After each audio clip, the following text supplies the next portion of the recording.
Debí haberlo sospechado. Cuando una vida parece demasiado tranquila, demasiado ordenada, a veces no es porque todo esté bien, sino porque la tormenta todavía no ha decidido mostrarse. Era un viernes de enero, en pleno verano mendocino. La noche estaba tibia y el aire seco entraba por las ventanas entreabiertas de mi casa en Chacras de Coria. Yo estaba hundido en mi sillón favorito, con una cerveza fría en la mano y un partido de fútbol encendido en la televisión. Mi equipo ganaba por 3 goles y yo celebraba cada jugada como si el campeonato dependiera de mí. A mis pies dormía Moro, mi ovejero alemán, enroscado sobre la alfombra. Solo levantaba una oreja cuando yo gritaba o golpeaba el apoyabrazos del sillón. La casa estaba vacía. Tomás, mi hijo mayor, tenía 19 años y se había quedado a dormir con unos amigos. Emilia, mi hija de 17, estaba en una reunión con compañeras del colegio. Mi esposa, Laura, había dicho que pasaría un rato con Mariana, una amiga que vivía a pocas cuadras. Era una de esas noches poco frecuentes en las que uno se siente libre de horarios, tareas y responsabilidades. Solo estaba yo, mi perro, un partido y una sensación de seguridad que, sin saberlo, estaba a punto de perder. Escuché abrirse la reja de la entrada y supuse que Laura había vuelto. Normalmente, apenas cruzaba la puerta, me llamaba por mi nombre, hacía algún comentario absurdo desde el pasillo o se acercaba a darme un beso antes de dejar su cartera. Era una costumbre sencilla que habíamos mantenido durante más de 20 años. Pero esa noche no escuché nada. Oí pasos lentos, casi cuidadosos, atravesando el comedor. Pensé que quizá no quería interrumpir el partido. En ese momento el entrenador hizo un cambio tan absurdo que protesté en voz alta. Moro abrió los ojos y me miró como si yo fuera el verdadero problema de la casa. Pasaron unos minutos antes de que Laura apareciera en la puerta del living. Lo primero que noté fue que no vino a besarme. Se sentó en el borde del sofá, a mi izquierda, con las manos entrelazadas sobre las rodillas. Sus dedos se apretaban y se soltaban una y otra vez. Parecía pálida, aunque tenía pequeñas gotas de sudor en la frente. Seguí mirando la televisión durante unos segundos, pero ya no veía el partido. Algo en su postura me puso alerta. ¿Podemos hablar un momento, Martín?, preguntó casi en un susurro. Miré la pantalla y después la miré a ella. Claro, Lau, ¿pasa algo? ¿Le ocurrió algo a Mariana? ¿Están bien los chicos? Laura tragó saliva. ¿Puedes apagar la tele, por favor? Esa frase me cayó como una piedra en el estómago. Laura sabía que yo no apagaba un partido a mitad de camino salvo que hubiera pasado algo grave. Pensé en mis hijos, en mis padres, en un accidente, en una llamada del hospital. Tomé el control remoto y la sala quedó en silencio. Ahora sí, dije. ¿Qué pasó? Laura me miró a los ojos, pero no sostuvo mi mirada. Parecía haber ensayado una conversación durante horas. Al llegar el momento de hablar, ya no sabía cómo empezar. Martín, vos sabes que te amo, ¿verdad? Después de 22 años de matrimonio, esa pregunta no aparecía de la nada. Sí, respondí. Eso creo. Ella negó suavemente con la cabeza. Quiero que entiendas que te amo de verdad. No quiero dejarte. No quiero destruir nuestra familia. Nunca quise engañarte a escondidas. Sentí que el cuerpo se me enfriaba. ¿Por qué estás hablando de engañarme? Laura bajó la vista. Porque necesito contarte algo y no quiero que pienses que no te quiero. Entonces decilo. Hubo un silencio tan largo que escuché el ventilador del techo y las uñas de Moro rozando el piso cuando se acomodó. Laura tomó aire. Tengo 46 años. En toda mi vida solo estuve con 2 hombres, con vos y con alguien antes de conocerte. Siempre fui fiel. Siempre puse a la familia primero. Fui madre, esposa, hija, compañera, la que organiza todo y se ocupa de todos. Pero últimamente siento que me estoy apagando. La miré sin entender. ¿Apagando? Siento que mi vida se volvió una rutina. No estoy diciendo que vos seas el problema. Sos bueno conmigo, sos buen marido y buen padre. Pero necesito sentir algo diferente. Necesito saber que todavía puedo gustarle a alguien. Que sigo siendo deseable. que no soy solamente Laura, la esposa de Martín y la mamá de Tomás y Emilia. Mi mandíbula se tensó. ¿Y qué tiene que ver eso conmigo? Laura cerró los ojos un instante. Cuando volvió a abrirlos, había miedo en ellos, pero también una decisión que me asustó. Quiero estar con otro hombre una sola vez. Durante unos segundos no entendí lo que había dicho. Las palabras llegaron a mi cabeza, pero no encontraban dónde acomodarse. ¿Qué? Laura levantó la vista. Una vez. Solo una vez. Quiero salir con alguien, tener una cita, sentir que un hombre me desea y me elige.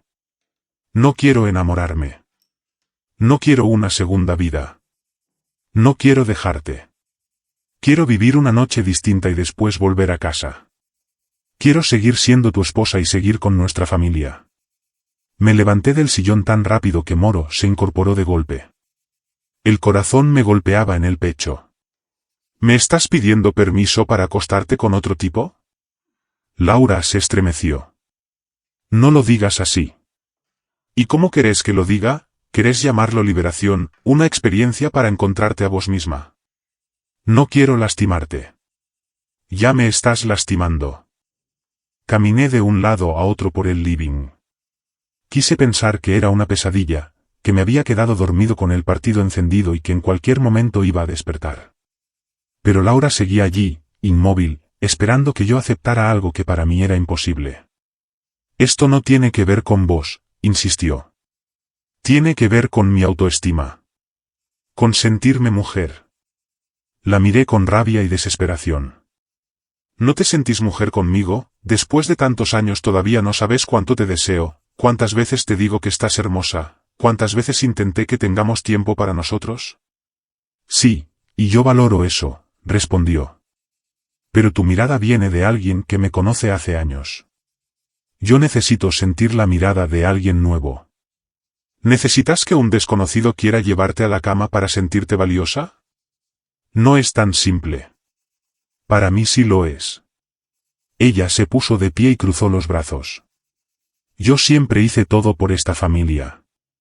Renuncié a trabajos cuando nacieron los chicos. Estuve con ellos cuando se enfermaban. Te acompañé cuando cambiaste de empleo. No te estoy pidiendo dejarte ni vivir una doble vida. Te estoy pidiendo una sola noche. Me estás pidiendo que firme la destrucción de mi matrimonio. Me estás haciendo sentir como una mala persona por tener necesidades. No, Laura. Te estoy diciendo que tus necesidades no te dan derecho a romper la confianza de otro. Ella intentó defenderse recordándome que yo había tenido más relaciones antes de conocerla. Aquella comparación me dejó aún más desconcertado. Nunca hablamos de contar números porque no importaban, le respondí. Lo que importaba era que los dos creíamos en la fidelidad desde que nos casamos. Tuve 3 relaciones antes de vos. Y aunque hubiera tenido 20, ¿qué tiene que ver eso con lo que me estás pidiendo ahora? Laura guardó silencio. Me acerqué a la ventana y miré las luces apagadas de las casas vecinas. De pronto sentí que mi vida entera estaba suspendida sobre un hilo. 22 años, 2 hijos, una casa, vacaciones, cumpleaños, discusiones, promesas, fotografías, secretos compartidos. Todo podía caer porque mi esposa quería comprobar que todavía era deseable para alguien más. No, dije por fin. Ni una vez. Ni una cita. Ni mensajes secretos. Ni una cena. No voy a aceptar eso. Laura tragó saliva. ¿Y si te prometo que después no habrá nada más? No puedo aceptar que exista un después. Se quedó observándome. Entonces, ¿qué querés hacer? Giré hacia ella. El lunes voy a hablar con una abogada. Su rostro cambió. Primero apareció incredulidad, después miedo. ¿Divorcio? ¿Me vas a pedir el divorcio por algo que ni siquiera hice? No me pediste permiso para tomar un café con un desconocido. Me pediste permiso para acostarte con otro hombre. Y lo dijiste como alguien que ya lo había pensado demasiado, como alguien que quizá ya tenía una persona en mente. Laura negó rápido. No hay nadie. La miré fijamente. ¿Seguro? Seguro. ¿No hay alguien que te haya hecho sentir así? ¿Nadie con quien hayas hablado? ¿Nadie que sepa que estás pensando en esto? Su mirada bajó apenas un segundo. Fue un gesto mínimo, pero después de tantos años de matrimonio yo conocía sus silencios. «Hay alguien», dije. Laura no respondió. «¿Quién es?» «No es importante». «¿Quién es, Laura?» «No quiero decirte». «Entonces voy a preguntarle a Mariana. Después voy a hablar con las personas de tu trabajo. Y si hace falta, voy a llamar a quien sea hasta saber quién está esperando que mi esposa le dé permiso para acostarse con él». Su cara se puso blanca. «No harías eso. Hace 10 minutos estaba viendo un partido y pensando que tenía una vida feliz. Ahora siento que me arrancaron el piso de debajo de los pies. No sé qué haría». Laura empezó a llorar. No eran lágrimas de arrepentimiento. Eran lágrimas de miedo. «Se llama Iván Salcedo», dijo muy bajo. Repetí el nombre como si dejara un mal sabor en la boca. «¿Quién es?» «Trabaja con Mariana. Vino de San Juan hace unos meses. A veces se juntan con gente de la oficina. ¿Y él sabe?» Laura tardó demasiado en responder. «Sabe que tengo problemas. ¿Sabe que querés acostarte con él?» Ella se quedó inmóvil. No necesitaba escuchar la respuesta. «Ya hablaron de esto», dije. «No pasó nada físico. Y eso debería tranquilizarme». Laura se cubrió la cara con las manos. «No quería engañarte». «Entonces, ¿por qué estabas hablando con él de algo que se suponía que era nuestro?» Hubo otro silencio.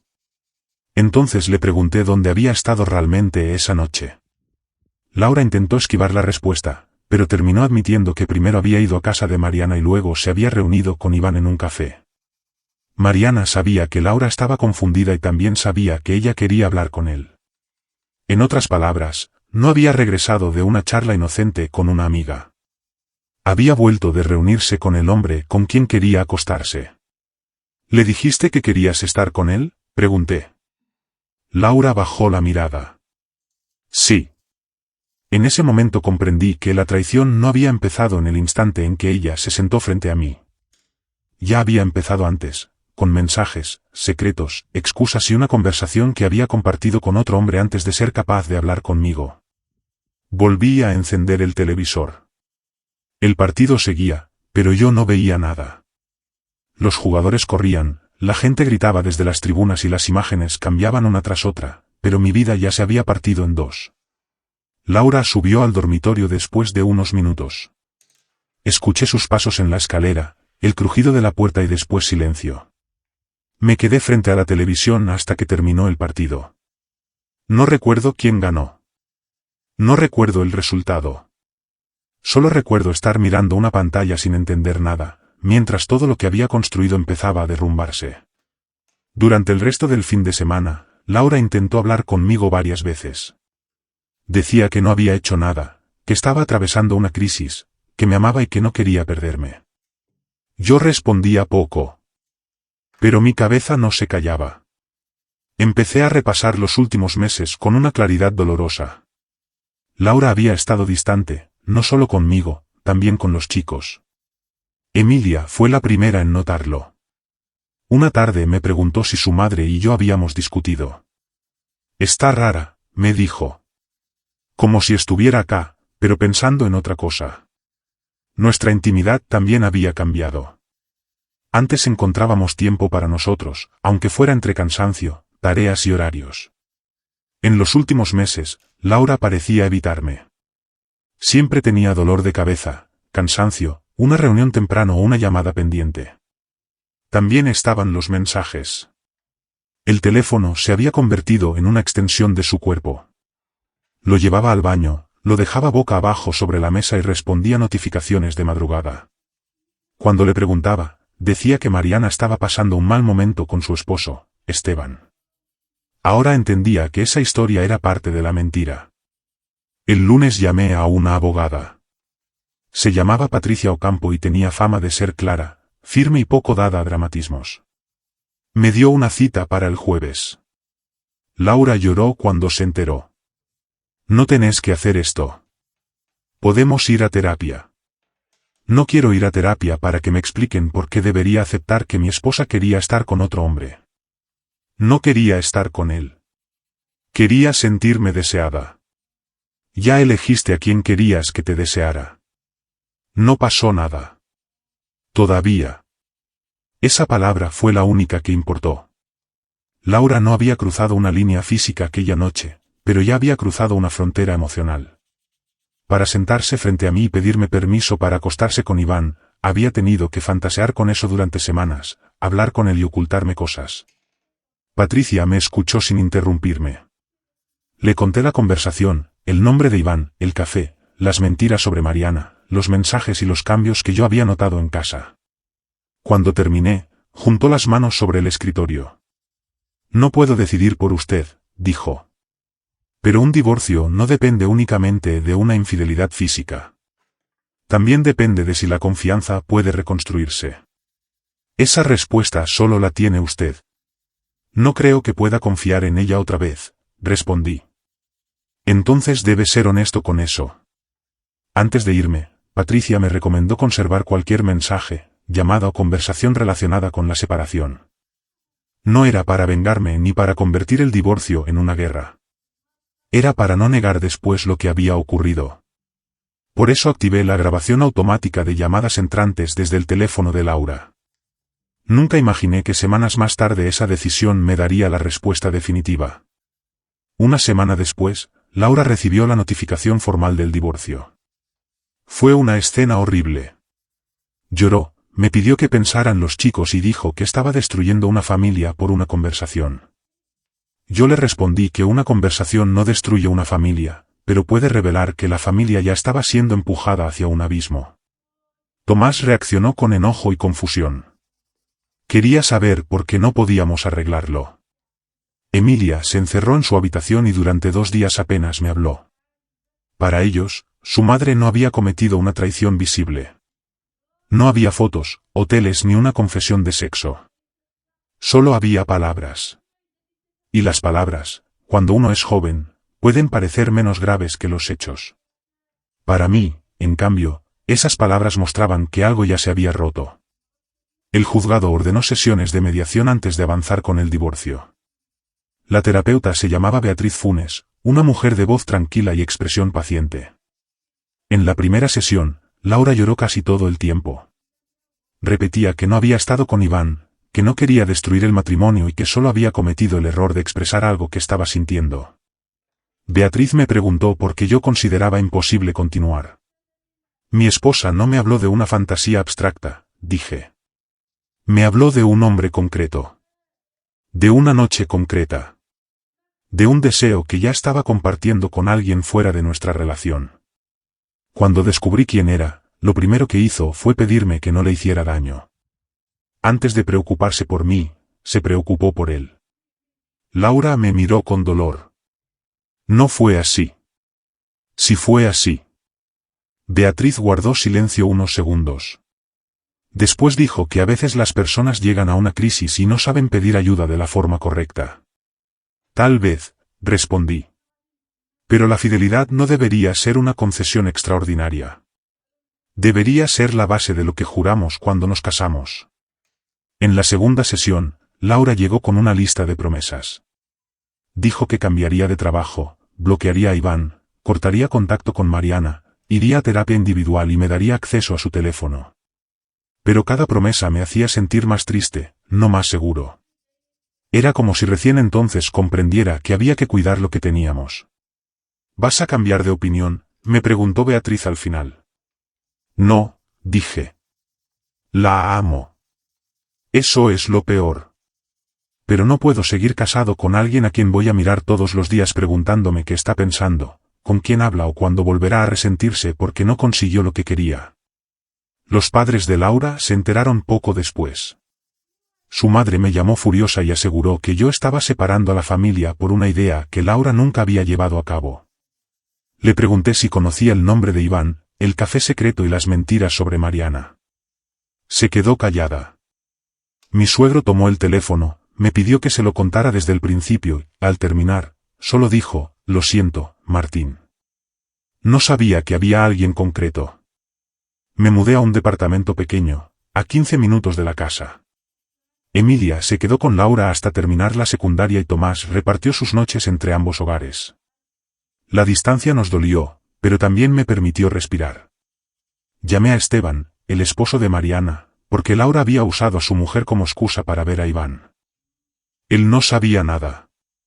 ¿Tu abogada trabaja con descuentos por grupo?, preguntó con una risa amarga.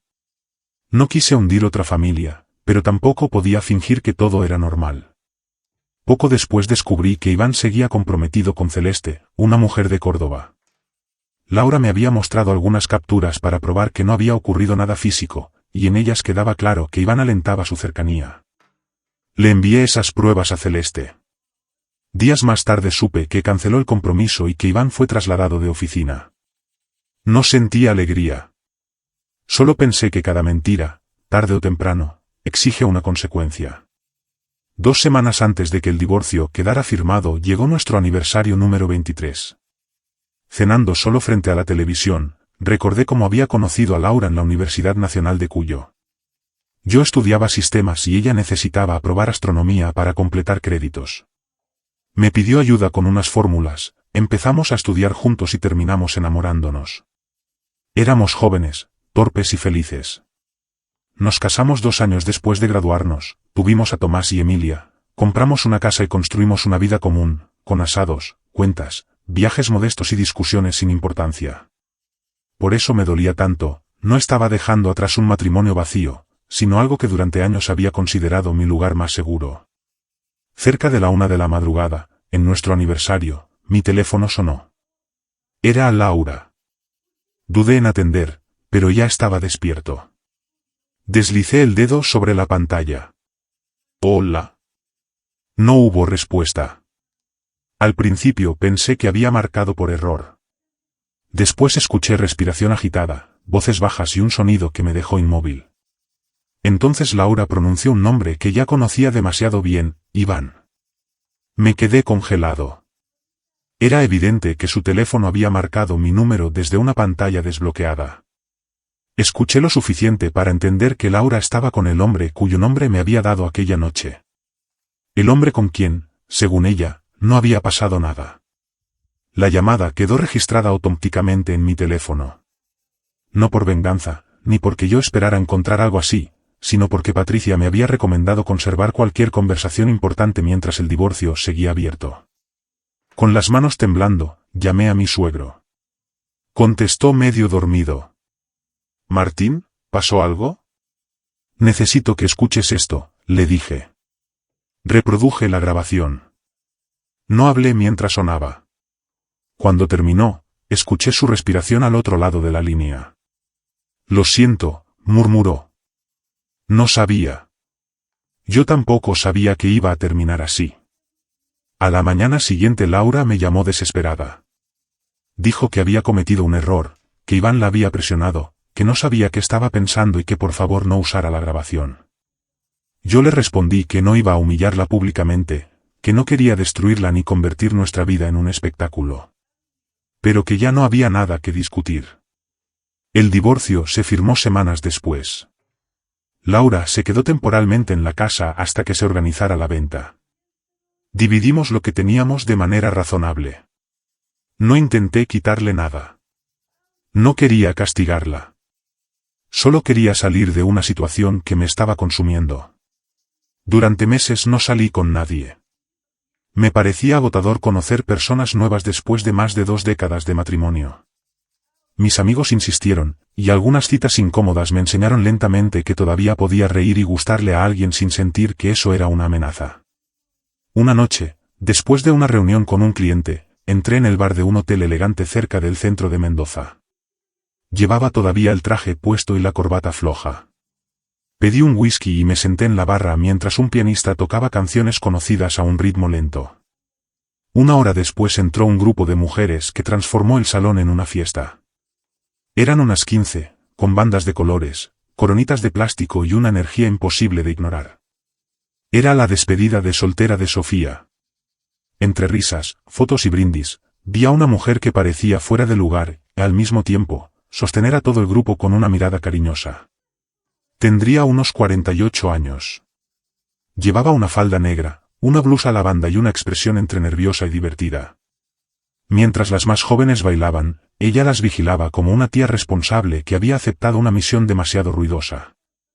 Nadie se acercaba a ella. Yo sí. Le pregunté si quería bailar. Se sorprendió y miró hacia la mesa. Estoy cuidando a estas locas, dijo. Podés verlas desde la pista, respondí. Prometo devolverte sana y salva. Las chicas empezaron a animarla y ella aceptó. Los primeros temas fueron rápidos, después llegó una canción lenta. Ella se llamaba Verónica Arce, era tía de Sofía y había acompañado al grupo para asegurarse de que ninguna hiciera una tontería. Hablamos mientras bailábamos. Me contó que estaba divorciada desde hacía años porque su exmarido había dejado el matrimonio por una mujer mucho más joven. No lo dijo con rabia, sino con una tristeza tranquila. Cuando terminó la canción, le propuse sentarnos en la barra. Sofía podía verla desde allí y Verónica aceptó. Me dijo que la ropa se la había elegido su sobrina para obligarla a salir de su zona de confort. ¿De verdad no parezco disfrazada?, preguntó. Para nada, respondí. Pareces una mujer que debería recordar más seguido que puede entrar a cualquier lugar y hacer que todos la miren. Bajó la vista y sonrió. Hace tiempo que nadie me dice algo así. Me preguntó por qué no llevaba anillo. Le conté una versión breve de mi historia. No quería convertir la noche en una sesión de terapia, pero tampoco quería mentir. Cuando le expliqué que mi matrimonio había terminado porque Laura había empezado a construir con otro hombre una posibilidad que jamás había hablado conmigo, Verónica no me juzgó.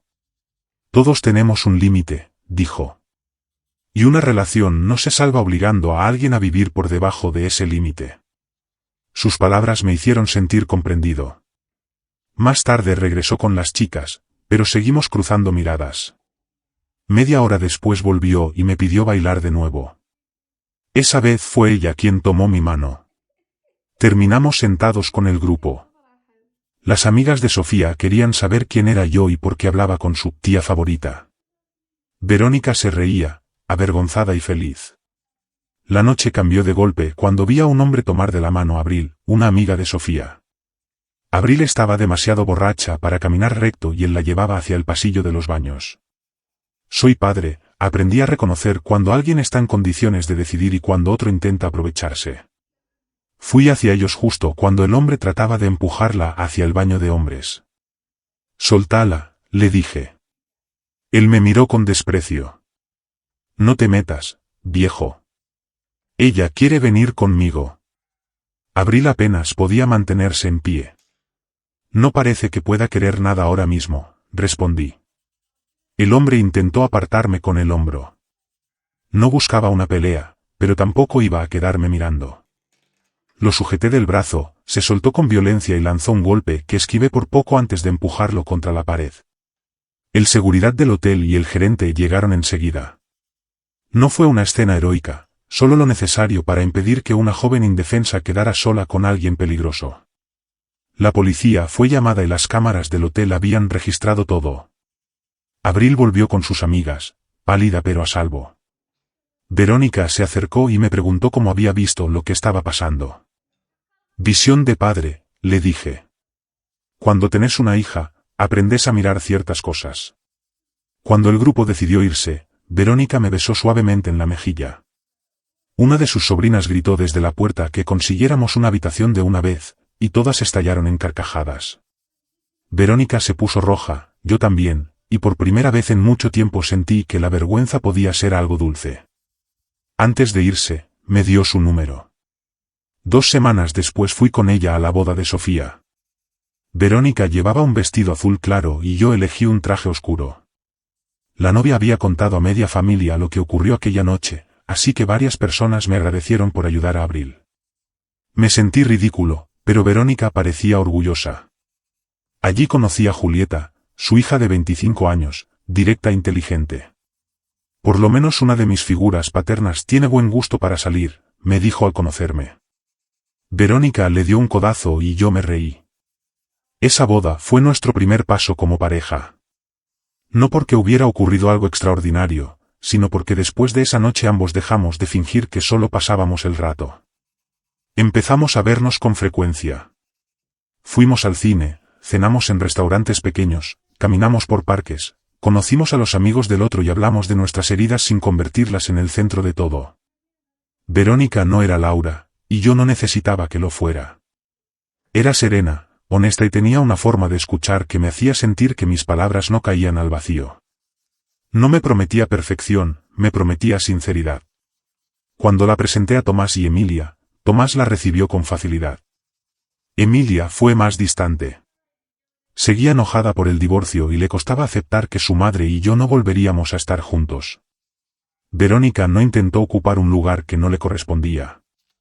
Le preguntó por sus estudios, escuchó sus historias y estuvo presente sin presionarla. Con los meses, Emilia fue aflojando la distancia. No ocurrió de golpe ni por una gran conversación. Empezó con cenas tranquilas, mensajes breves y una tarde en la que Verónica la acompañó a elegir ropa para una entrevista de beca. Mi hija volvió a casa contando que Verónica no había intentado darle consejos sobre su madre ni hacer preguntas incómodas, simplemente la había escuchado. Aquello le cambió algo por dentro. A mí también me enseñó que los vínculos nuevos no se imponen, se construyen con respeto, paciencia y la decisión de estar cuando el otro lo necesita. Y nadie debía prometer lo imposible para que el otro eligiera quedarse. Una noche, años después, mi hija me confesó que al principio había pensado que yo había sido demasiado duro con Laura. Pero después entendí que mamá ya había tomado decisiones antes de que pasara lo físico, me dijo. Y también entendí que vos estabas tratando de no vivir con miedo. Esa frase me hizo llorar. No frente a ella. Esperé a quedarme solo en el auto. Pero lloré. Porque a veces uno no necesita que todos lo entiendan de inmediato. Solo necesita que, algún día, las personas que ama comprendan que no actuó por orgullo ni por venganza, sino porque no podía seguir viviendo en una relación donde la confianza se había vuelto una pregunta constante. Verónica y yo nos casamos varios años después, en una ceremonia pequeña junto a un viñedo. No fue una boda lujosa. Estaban nuestros hijos, algunos amigos cercanos y la familia que nos había acompañado durante el proceso. No prometimos una vida sin problemas. Prometimos hablar antes de alejarnos. Prometimos no usar el amor como excusa para herir al otro. Prometimos cuidar lo que construíamos incluso cuando resultara más fácil pensar solamente en uno mismo. Con el tiempo, los hijos de ambos formaron sus propias familias. Llegaron nietos, cumpleaños llenos de niños, vacaciones cortas, almuerzos de domingo y días tranquilos. Laura también volvió a casarse, aunque esa relación terminó años más tarde.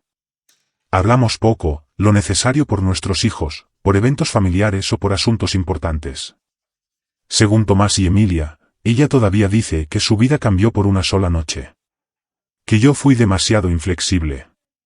Que ella no había hecho nada cuando decidí separarme. Ya no discuto eso. Cada persona necesita contarse una versión de su propia historia para soportar lo que hizo. Yo tengo la mía. Laura no perdió nuestro matrimonio por una sola noche. Lo perdió cuando dejó de proteger la confianza que habíamos construido durante más de 20 años. Lo perdió cuando convirtió el deseo de sentirse admirada en algo más importante que la promesa que me había hecho. Lo perdió cuando eligió hablar de una vida con otro hombre antes de hablar conmigo de lo que le estaba faltando. Verónica y yo celebramos recientemente nuestro aniversario con un viaje al sur.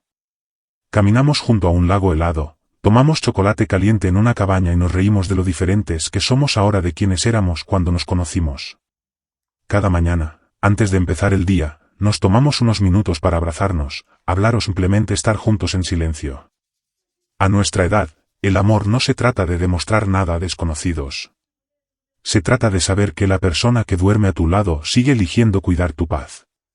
Y después de todo lo que viví, aprendí que esa es la forma más profunda de fidelidad.